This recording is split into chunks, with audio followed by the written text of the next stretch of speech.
Okay, here we go. And this is the first time that I've been able to introduce Dottie. Reverend Doti Boon is the founding pastor of the largest auxiliary church that UCM has, the Center for Creative Living, and the only auxiliary church in the Bay Area that has ongoing Sunday services. So it's a very critical part of the whole UCM family.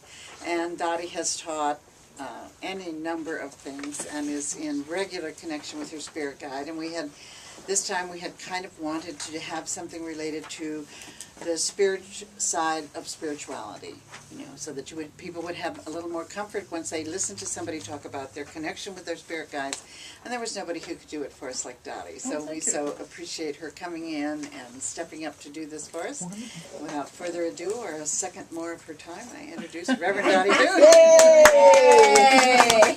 Well, I'm being introduced here by the president of our church, so Reverend Mary Gary. Yay! So thank you very much, Mary. I really do appreciate it. And thank you. I think most of you were at church on Sunday. Wasn't that fantastic? Yes. Yes. And where are you going to hang? Well, I've been debating that. I brought it in tonight. I was just going to make a decision and hang it over my desk, and I thought, well, this is kind of a teamwork. You want to show people what we're talking about? Yes, I would. Love to. This wonderful gentleman talked about platonic solids. Yeah. Platonic solids, yeah. Well, what was it I said today that was so funny?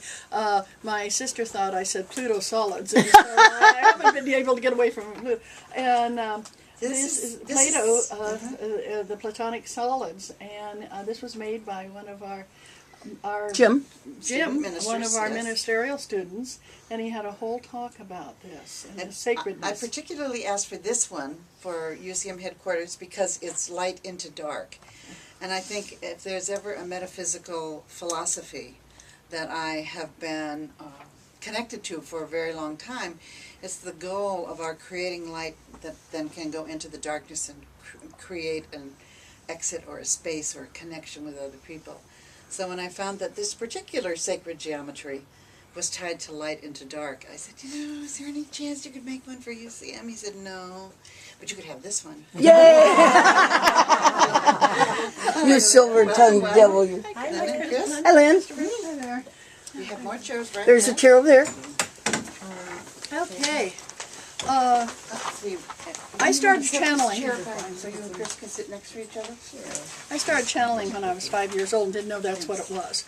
I lived in a little town called Lancaster, California, and if any of you know where Lancaster is, it's on the Mojave Desert, and it gets very, very hot. Because high desert, it gets hot in the summer, and it gets extremely cold in the winter. And it was 1943. The Second World War was going on, and I was sitting in my playhouse, and all of a sudden this gentleman appeared. He was dressed all in white, and he had a bandage on his head. And I knew it was a bandage because so many of the men that were coming back from the war had bandages or limbs missing or whatever. And so he crawled into my playhouse, and I thought, this is neat. Well, he looked kind of like you could see through him. Well, I don't know if any of you have ever been on the desert for very long. There's a thing called mirage, where you can kind of, and we could go out and see a mirage of Los Angeles upside down on the dry lake that our property was adjacent to. So people being kind of shimmery didn't bother me much, and he started talking to me and told me his name was Mahalalel. I called him Ma, and I've been calling him Ma ever since. That's M-A-H. And as he started talking to me, this is the most fun I'd had in a long time because nobody paid any attention to me. My grandmother was an invalid. Everybody else was working for the war situation or working in the fields. And so Ma and I would just sit and talk. And I'd come in and tell my grandmother I was talking to that man again, and she'd say, good for you. Because we lived kind of in the middle of 400 acres, and there's no way anyone could have come to our house without us hearing it, because we not only had dogs, we also had peacocks. I don't know if you've ever been around peacocks, but if anybody new comes in, they shriek. And so my grandmother she just nodded. This was my invisible playmate, and she was happy with that. I had so many incidents that came up just around that time. One of them was that my dear grandmother, who had been an invalid, when I was 7, went to the hospital. And she went to the hospital in Los Angeles, and my mother said it was so strange because I'd get up in the morning and I'd go sit in my closet. She'd say, Dottie, what are you doing? I said, I'm cleaning my closet. And she said, no, you're not. You're just sitting there. And the next day I got up, and she gave me, I wouldn't leave the closet unless I had meals. And, because I did not want to leave. And my mom would kind of, come on out and I'll give you a piece of apple pie or something. No, I've got to stay in my closet. I've got to clean my closet. And on the third day, I came out and said, okay, what have we got to eat virtually? And she got a phone call. My grandmother had died. And she said, what's that about? And I said, well, I was with Grandma. And she said, Dottie, you were here. And I said, no. Grandma had the bed next to the window, and their nurse was named Dolly, and Dolly could see me and talk to me, and when I was with Grandma. And my mother looked at me and thought, now what do I do? And I had too many of the true events, and because she had gone down to see my grandmother and knew that what I was saying was true. And the other one was the same year. One day I woke up and I was, oh, Mom, I'm so tired. I can't go to school today. She said, why? I said, I was out all night. I'm a little bit of a drama queen, you know. Can you imagine a 7-year-old going, oh, I was out all night. She said, what were you doing? I said, I was with the coyotes. You were what? I said, I was out with the mother coyote. She had 3 pups. One of them died, and she ate it, and it really helped her milk. That's what she told me. And my mother goes, how did you get out of here? I said, I went through the window. And she said, well, let's see, where did you go when you went through the window? Now, Mom was a lot more questioning than Grandma had ever been. And I said, well, right there. And she goes, yeah. We walked around, and it had been a little bit damp, which it hardly ever is in Lancaster in the evening. And there, right next to the window, were all these paw prints, big ones and little tiny ones. And she goes, and then what happened? I said, well, she took me to her home, and I got to play with the pups, and I was up all night. And just as I ended my story, you heard, oh. So Mom was always kind of like, and now what is she going to do next? It was one of those things, if anybody came and said, your daughter did, she'd say, mm-hmm. And having Ma there, having a spirit guide, kept me from getting in a heck of a lot of trouble. All during my life, I was always kind of aware of something that was going to happen before it happened. Ma is from India. And he says he's from the province of Madras. And I've talked to people from India, and they go, oh yeah, we know where that is. And what happened is I would talk to Ma about so many different things, and he was always such a gentleman. And one day I said, well, Ma, why are you here? You died in 1825. He said, yeah. I said, that's more than 100 years before I was born. He goes, yeah. I said, what were you doing all that time? Ma, what were you doing all that time? Ma, what were you doing all that time? She said, well, I had to learn that men and women are equal. He was a very nice Indian gentleman who wasn't raised that men and women were equal. And then they gave me you. I think I'm Ma's penance. What happens when you get this very liberal feminist? and as we've gone through this trip of finding out who each other is, I realized that he wasn't wearing a bandage at all. He had on a turban. And so one day I said, Ma, you're wearing a turban. He goes, yeah. I said, you're not Sikh. He said, no. I said, why are you wearing a turban? He said, it makes me look good. That's about the only time we've even referred to it, you know. And found out later that many, many centuries ago, you didn't have to be Sikh. If you were Indian or if you were Hindu, that was a sign of a dignitary, and that's what I guess Ma was. Mahalalel is also found in the Bible. And that was so amazing. It's been about 20 years ago. I had gotten my husband a timeline, an Adamic timeline of Adam and Eve and all of the children. And I'm reading along, and all of a sudden it says Mahalalel. Now that doesn't sound like it's Hebrew. It doesn't sound like a name you'd ever read in the Bible. And I stopped, and I looked at it. I said, Ma, were you Adam's great-grandson? He goes, yeah, I'm really more proud of being Methuselah's grandfather. He was a good kid. Look it up. It's in the, and I just was so amazed by that little bit of information about Ma. I said, Ma, you've just about done everything. And he said, uh-huh. So anyway, I had this picture, this mental picture in my head of what Ma looked like, because I knew that underneath that turban, he probably had a lot of hair.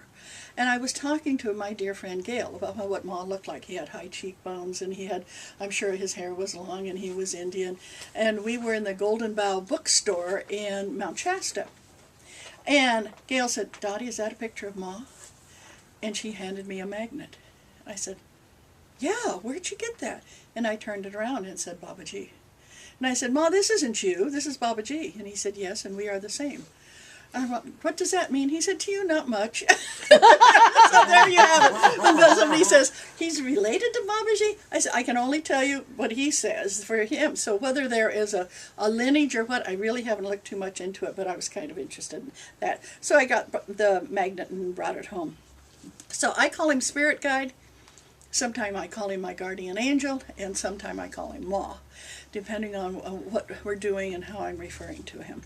When I do a reading, when somebody comes into my office and I do a reading, I start listening to what Ma has to say. I usually start out with a deck of cards, have you shuffle, it's just a regular deck of cards, and as I put them down, Ma starts talking. What's interesting, with that same layout, the next person, it would be something completely different. It's what that card means as I'm putting it down that Ma talks to me. And what he does is he gives me lots of information for these people to take home and think about. And sometimes he and I don't agree. Now that's really unusual. He'll say something and I'll say, Ma, that's not right. And he'll just keep telling me until I tell whoever I'm reading, and they'll go, oh yeah, that's perfect. So much for what I know. So he's got this very, very interesting way of presenting information to me. And as I said, sometimes I don't particularly agree about it. This is, channeling is something that I feel anybody can do. Because as I talk to people and I say, how many of you have ever had a feeling that the phone was going to ring? Anybody ever have a feeling the phone's going to ring? And just raise your hand. You're channeling. How many of you ever who have children have been at home and felt like, uh-oh, something's going on with my kid? Any of you ever had that feeling? Yeah. There are things that's all channeling. The other one is even when you're baking and you think, well, maybe I'll add peppermint to the chocolate. And you never knew you could. You would do these things. Ma is very good. If I say, Ma, I don't know what to make. I've got, one green pepper, a quarter of a pound of hamburger, a little bit of pork, and now what do? And he says, we call it Ma's goulash. And then he tells me what to cook. And it's like it's a fun thing to have a spirit guide. But every time you channel, you have an entity or an energy that's coming through. Now, you might not call it your spirit guide. You might call it God. You could call it energy. You could call it a source. You could call it positive. Whatever angelic feeling you feel is around you. The way you know you are channeling a high-level spirit guide, it always tells you positive things. Anytime you hear a voice in your head that says you're no good, call Corky. Corky specializes in getting rid of negative entities, and that's called EBERT, Earthbound Entity Removal Technique, that she's done for people all over the world.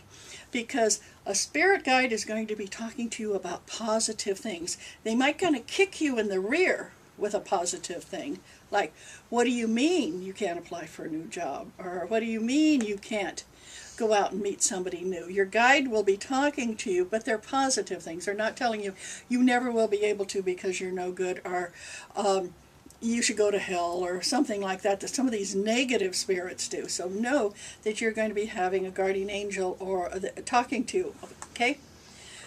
And when you start tuning into that energy, you're going to get it stronger and stronger. So many times people say, oh, well, I couldn't do that. Well, how often do you try?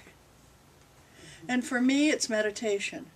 If I want to get in touch with Ma, I meditate. I meditate every morning. You've all heard this before. I meditate every morning for 10 minutes. And how do I know it's 10 minutes? Because I meditate in the shower, and that's how much warm and hot water I have. So now that we have a drought, I'm trying to meditate a lot faster. So I won't use quite as much water.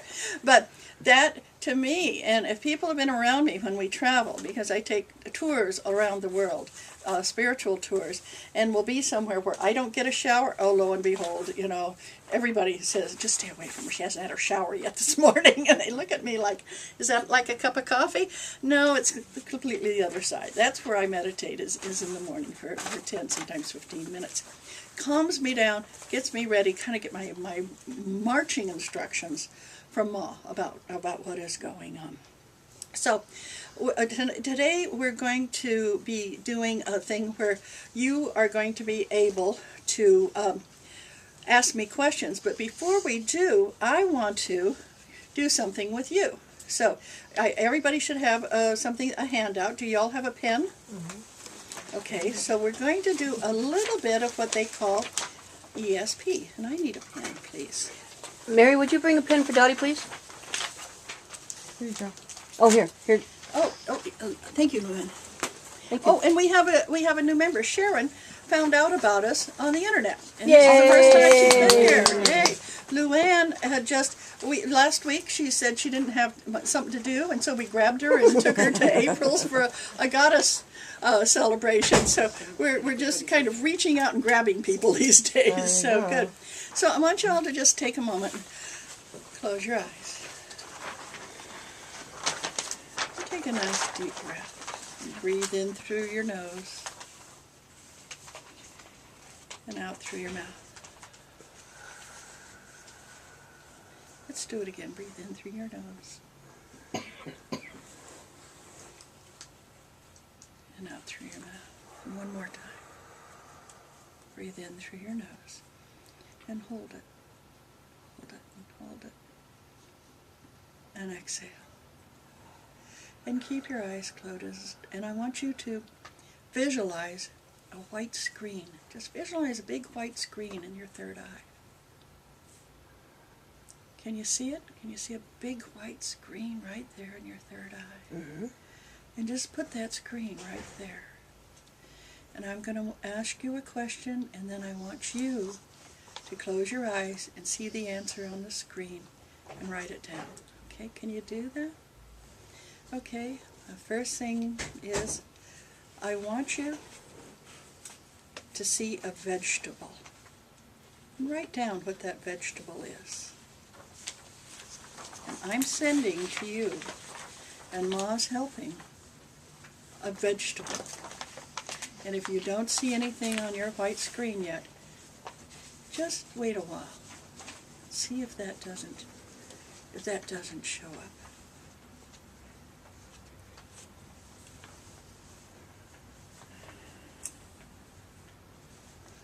And if you can't think for anything, you don't see anything, don't worry about it. Make a guess.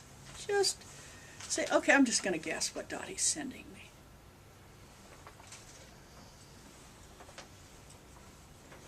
And now that you have that vegetable on that screen, you might want to write down what color it is. Let's get a color to go along with this vegetable. And if all you see right now on that white screen is a color, just write it down. And now, is that vegetable crunchy? Is it juicy? Is it sweet, tart? Look at that white screen, and what does that vegetable bring up? Does it make you salivate? Does it bring up saliva for you? Or you look at that vegetable and go, yuck. Whatever. What is it?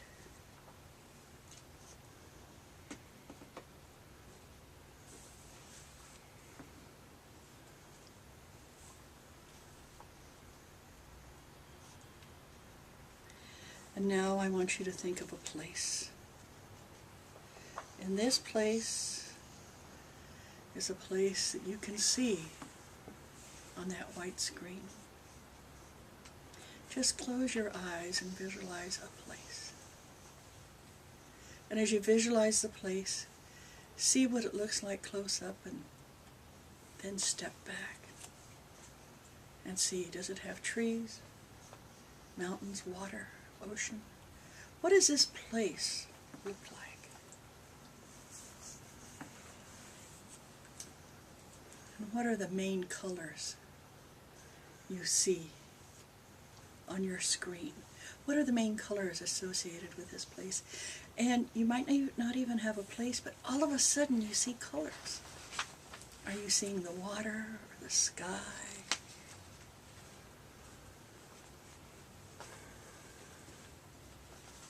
And what's it feel like? See that white screen and feel. What's it feel like? Is it cool and windy or hot and dry? Are you up high, down low? Is it a city or a country? Feel it. Feel what this place is like. Are there people in this country? Are there people in this place? Are there people in this space? What kind of people are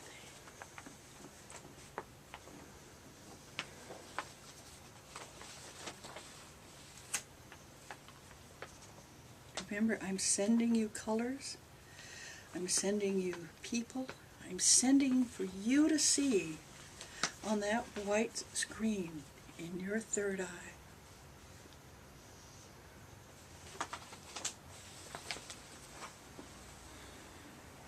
And now we're going to do a last one. And I want you to, on that wonderful screen, see what spirit looks like. Bring in your spirit guide, your guardian angel, God, Jesus, Buddha, Muhammad, whatever you see, because I'm sending you one. I'm sending you a wonderful picture of Source, a wonderful picture of that God, Mother, Father, God energy. What does spirit look like to you? See it on that white screen. Hear it talk to you. When you listen to it talking to you, is it singing, talking, speaking in your ear, in your head? So I want you to visualize spirit, and then what is it saying to you?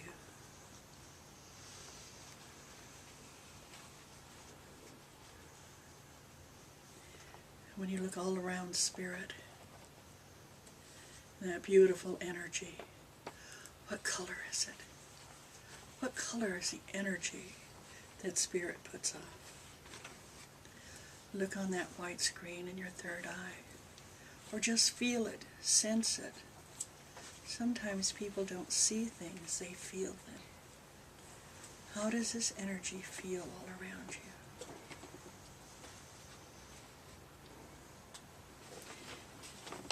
And as you feel that energy, is it soft and loving?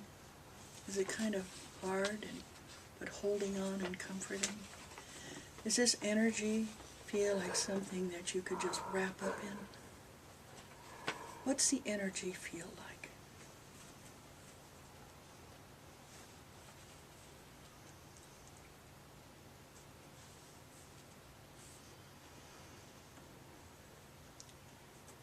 And just take a nice deep breath. And sit here and ask that whoever's helping you with these answers to stay with you. Feel that energy that is there helping. Giving you answers to something as simple as what you feel. Honor that energy. And now, in that third eye, in your ears is clairsentient and clairaudient and clairvoyant. Just ask gently inside your head, what is your name? What is your name, Spirit? Who have I been listening to, talking to, looking at? What is your name?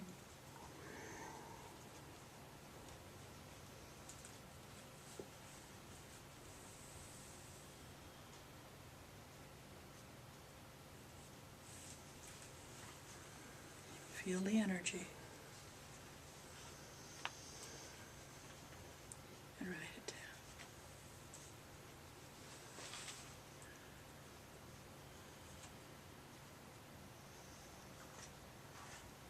down. And when you're ready, just come back to the room.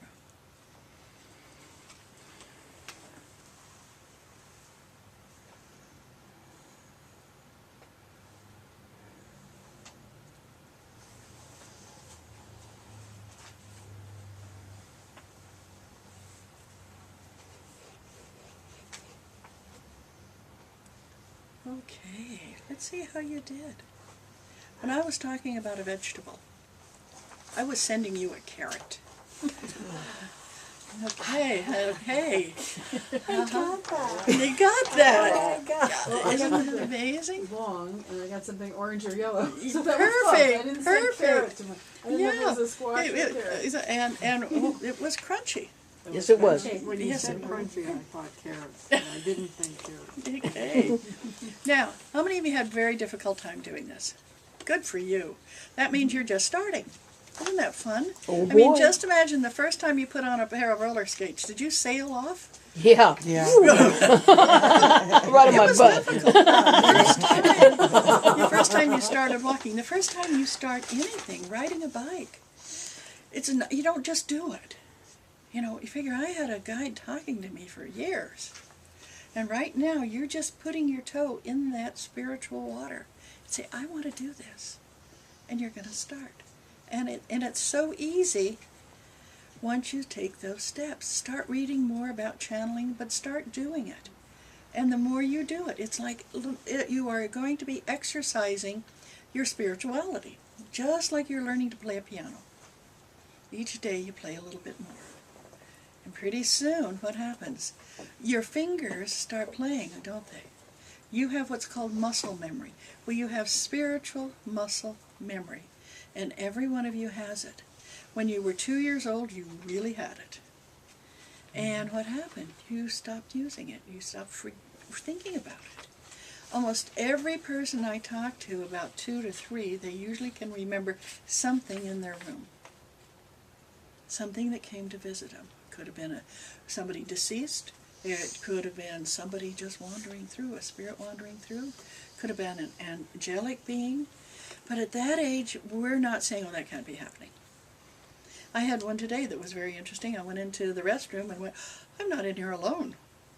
And I walked out and I said, Dr. Eileen, when I leave, would you smudge? She said, what happened? I said, somebody followed me into the bathroom. She said, that doesn't sound like a good thing. I said, no, it doesn't. I'm allergic to smudge. And so she went, I'll do that as soon as you leave. So I know, she said, don't worry, tomorrow everything's going to be fine. I said, yeah, I know it will be. Because as you become more spiritual, you become more aware of things. Mm-hmm. You start feeling things, you start sensing things. For those of you who are clairaudient, you might have heard things all your life. You heard something. It was either a voice or it was just a humming. It could have been just a sound that you'd say to somebody, do you hear that? And they'd go, no. If you're clairsentient, you feel things. Any of you ever walked into a room and felt, I don't want to be here? Mm-hmm. Yeah, how did that feel? Like I didn't want to be there. Yeah, it felt kind of icky, didn't it? Yeah. And sometimes you're going to see things. Any of you ever seen something float by? Sometimes it's shadows. Yeah, it's just things. And sometimes they're beings. But that when you start being clear, you know, all of these there's clairaudient, audient, and clairsentient, and clairvoyant. And some of you are all of them. That means that it's really hard for you to go into hospitals. Okay, you see I wear a hat. I wear a hat all the time. Not to bed or shower or anything else, but I protect my crown chakra, particularly when I'm going to be going into hospitals, because a lot of people die there. Mm-hmm. And when I walk into a hospital and somebody has just died, they go, oh, I can talk to her. And I'm just kind of like, I gotta get out of here, you know. I'm very empathic. And they want to talk to me. Well, I found covering my crown chakra helps a bit. Plus, I'm bald, you know, so it's a two-edged thing here. I can wear a hat and cover up everything. And going to places that I did, like the Little Bighorn, not a good idea. The USS Arizona, not a good idea. Not. Finally, after Gettysburg, I said, I'm not going to do this anymore. I'm going to leave battle zones alone, you know, because each time they all wanted to talk to me. And so when people are in a hospital, I will send Corky. Corky, would you go visit so-and-so and tell them, no, take flowers, or somebody, because I know if I go in there and I'm not really grounded and really protected, I'm going to be exhausted for the next 2 days.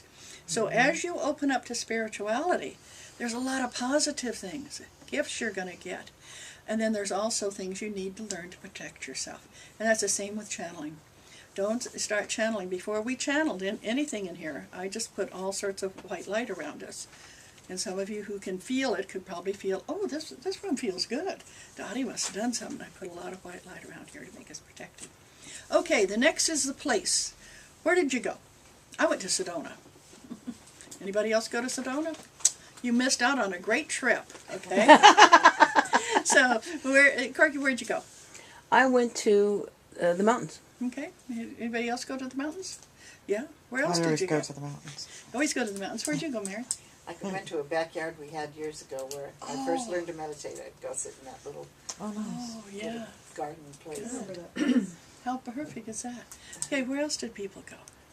A farm fishing in Iowa. village. Farm in Iowa. Barbara, where'd you It was go? like a fishing village. You could see over the small houses and see it sunset the water. We were at the same place. You were good for Because I you. didn't try to do that. It just appeared. Wow.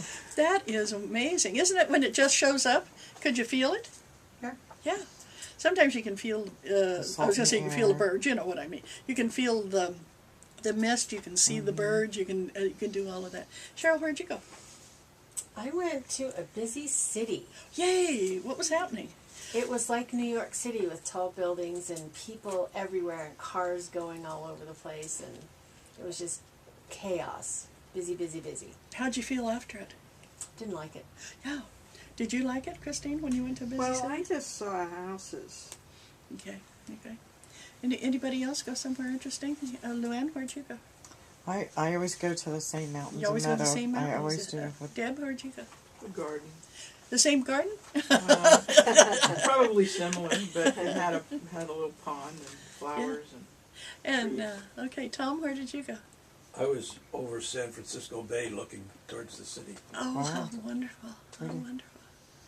Okay. Lynn, where did you go? Kind of a secluded beach with some gentle breeze. And Chris? High Mountain Meadow. Wow. Ray, where'd you go? Forest and water. Forest and water. Yeah, Sheila? it was just a wide open field. Okay. Isn't that interesting? And that you just went to wherever your heart would take you. Now, how does your guide know to take you where your heart will take you? It's where you feel.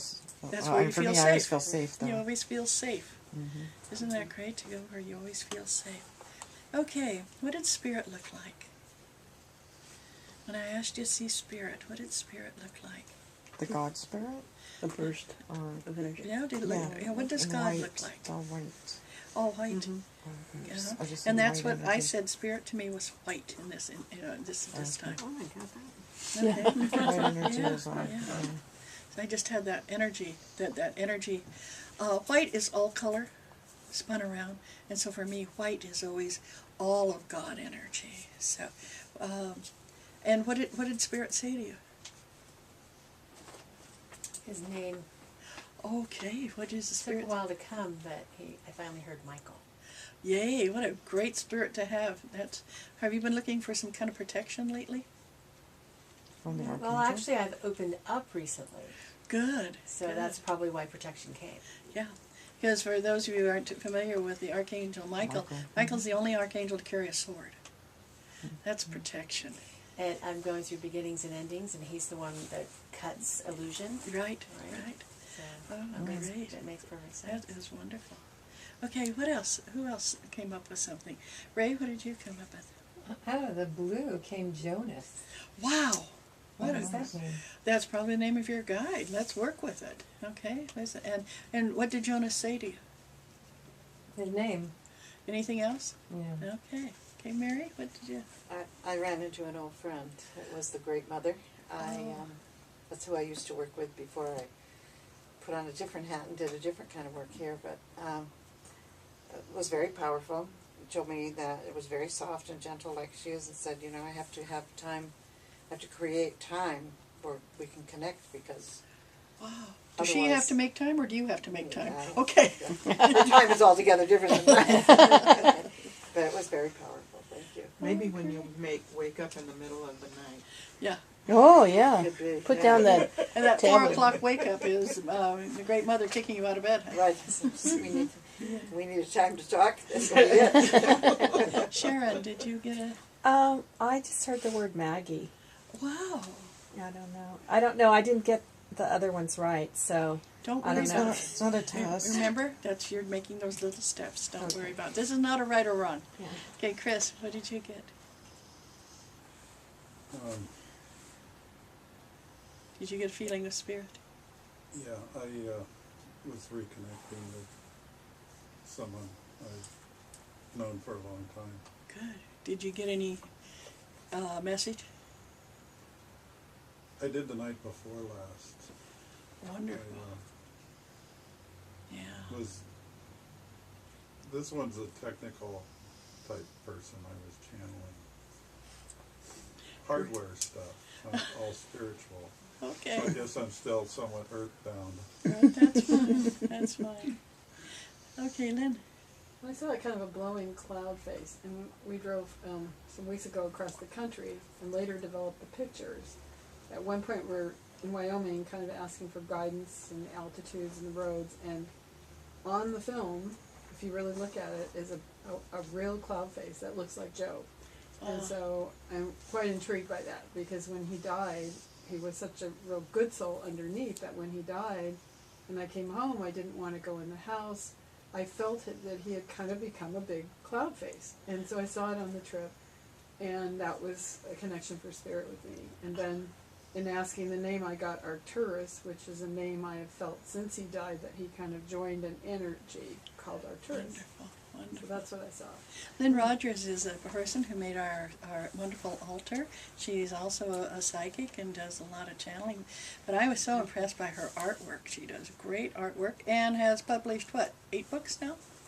Well, it's small or large print. I have about 11 that at one time 11 have gotten into some form of print. Thank you. Thank you. Yeah, so nice to have you here.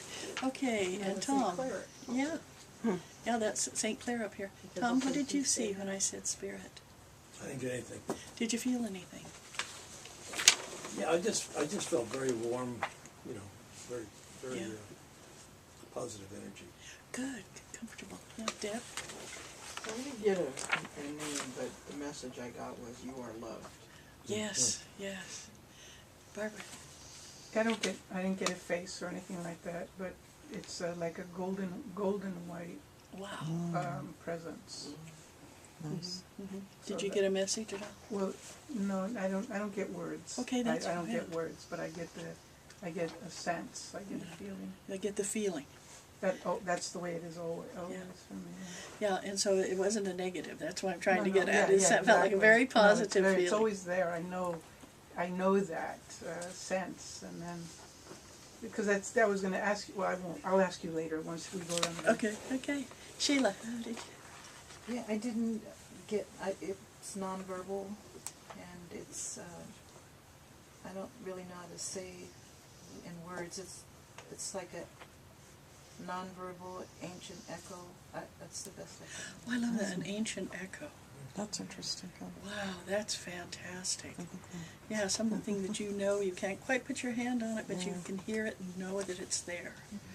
What a wonderful, an agreement you have with it. That is wonderful.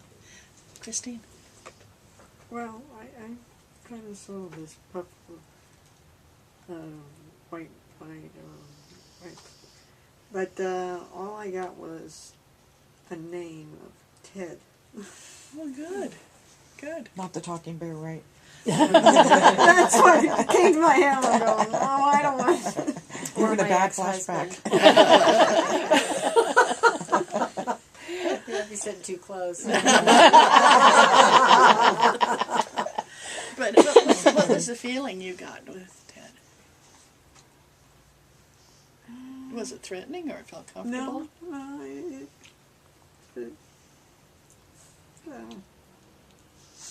I don't know if I really. Okay, we'll work with that one. Corky? Well, the Archangel Michael. Yeah. And what did Michael say to you? Just welcome. Welcome. Good. Nice. Luann? My spirit guide is Grace, and I've known about her for a long time. Good. She's an older wise woman, and I knew her as a child because I would do certain things. Didn't realize it till much later in life, obviously. But I would tell people when I do silly things, just call me Grace. And so when I found out what her name was, so many things made sense to me. Isn't that wonderful? Kind of crazy. But. Okay, wonderful. Well, we carry that energy with you, whatever. And that idea of building a white screen in your third eye and then looking at it works in meditation, it works in prayer. It also works just kind of, sometimes there's a hand that will write things on that screen when you're doing meditation. Or you'll see pictures. Or you'll see sometimes even music notes. It was said that Mozart not only could hear music when he was 3 years old, but he could see notes in his head. Okay, well, we know the brain isn't able to, quote, see, but we do know that of that caliber, we do know there is this wonderful screen we can put up in our third eye so we can see things. So I want you to work on that and see. That's spirituality. That's softness, energy, love, unknown, ancient echo, which I love. All of that is your spiritual look at life. You're looking at life through your guardian angel, through your spirit, through what you might call God or the universe. And pick up that energy every time you hear it, see it, feel it, be it. So that as you go through life, you have that spiritual connection. And it works. It really is amazing. As you become more in touch with your spirit, you become more spiritual. And I think everyone here wants to become a little bit more spiritual. Did I ask you, Laura, what yours was? Please. I saw a floating ball of brilliant light, and there was like a multicolored halo around it. Wow. And then after a few seconds, the Om symbol came up in the middle of it. And I heard the words, "We love you all." It was very warm, comforting, loving. Great. Very nice. Great. I like it. Do you think you could replicate it? You could draw it or paint it or? Possibly. Yeah. Perfect. I mean, that's like 3D. You know, you hear it, you see it, you feel it, you know it. Anybody else want to say anything else? Yeah. And so when I say spirituality or spiritual, that's what I'm talking about is spirit. And many of you how many of you here came from a strong religion? Or how many of you had a religious background? Okay, those are your roots. Don't give it up. You know, when I talk about spirituality, I don't want people to give up the roots that they have that made them who they are. Just like, what happens if you tear up the roots of a tree? Tree dies. Tree dies, yeah. Because many of you, and a lot of us that were raised Catholic, have some roots. Anybody in here raised Catholic? Yeah. Can you walk into a Catholic church without crossing yourself? You know, I've been many different religions, and I had a Jewish stepfather. I went to Methodist school. My folks were Baha'is. I mean, everything. And my brother was Buddhist, and yet for me, when I go to a wedding or something, and I walk in and there is the holy water, my hand just goes to it. You know, and I cross myself. I go, isn't that amazing? How that memory of that's what you do. And don't give that up. I hear people saying, oh, I was raised as no religion. No, take the parts of it that really work for you, and those that don't. But add that to your spirituality, everything you are, everything that's happened to you. Many of you in here have lost people who've passed away. Many of you have gone through difficult times. We have so many people here who've suffered. And you look at that and you say, I'm going to take what I can remember. I was talking about my mother today with my sister. And she said, do you ever remember when she used to... My mother swore a lot, which was fun. Remember when she used to swear? And we just cracked up. It was this fond memory because that's who she was. My mother could swear and drink scotch. And neither my sister and I really swear hardly at all, neither was drink, you know. So Mom just was this glowing being that was so wonderful, such a nice lady. But those memories, and I hear people say to me, oh, I can't stand my sister, or I don't want to ever see my brother, or this person's no good. Well, as you become more spiritual and you see the spirituality in each person, it gets you to that point of you can do letting go of the negative and hold on to that positive. Because everybody's a child of God. So I want you to think of that. Think of the person that you would most want to not have to talk to ever again. And you do that? You have to close your eyes to do that. See that person you would most like to never see again. And see them as a child of God. Take that spirit that you just found within you and put that spiritual essence all over that person. And as you do that, just bless them. And just see that wonderful, wonderful energy around them. Okay? And you'll find that the more you do that in life, the more spiritual you become. You're not angry. What's to be angry with if this is a child of God? Well, what's to yell at if this is a child of God? And you find as you start walking that path, things become easier and easier and easier. In fact, the more spiritual you become, the more karma is going to hit you. I have found one day I said something very bad about a person, turned around, ran right into the wall. Just whop! I have said something that wasn't too nice and, stubbed my toe. I mean, my karma is so quick, and you'll find the more you open up spiritually, the more the divine, the creator, reminds you this isn't the path that you have chosen. So think about that while we take a break. And we'll be back in 8 minutes. Make sure that each one of you has with you a piece of paper that you can write your questions down.